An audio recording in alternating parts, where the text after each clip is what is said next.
We're interviewing Maya Rockeymoore. She's president of the Center for Global Policy Solutions. Thank you for being here. Thank you for having me. There's a lot of focus now on inequality. Can you talk about how that issue plays out in retirement? So income and wealth inequality have direct effects on retirement security. When you have inequality by race or gender, you have the inability to actually have a robust Social Security benefit, for example, or the inability to actually save adequately for retirement. So income is directly proportional to your retirement security, but wealth is as well, because when you lack assets, then you have less of a cushion to rely on during retirement years. And so, inequality in terms of wealth is also directly related to retirement security. How did the recession differentially affect retirement for people of color?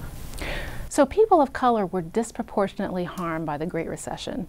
In fact, African Americans, Latinos, and Asian Americans all collectively lost more than half of their net worth as a result of the Great Recession. And a lot of that net worth was tied up into housing equity and home ownership.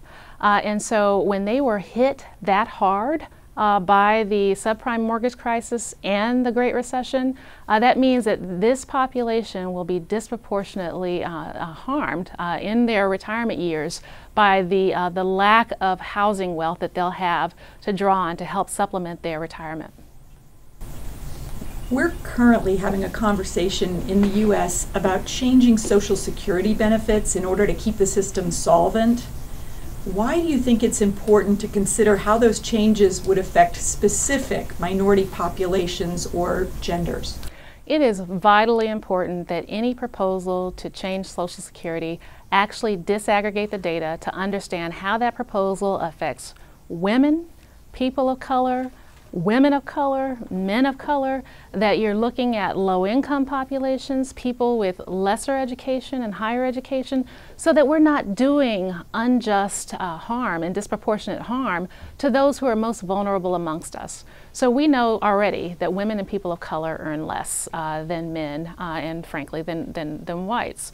And so changes that propose to cut benefits, changes that propose to raise the retirement age are all changes that disproportionately harm lower income populations, particularly those who are blue-collar worker and certainly those who are African American. And so with that, I think that it's imperative for policymakers to actually disaggregate the data to understand who the winners and losers are so that we're making the appropriate public policy changes that support our most vulnerable populations.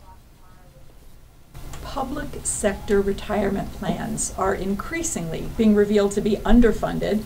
Governments are trying to reduce benefits. They're trying to move more toward defined contribution plans.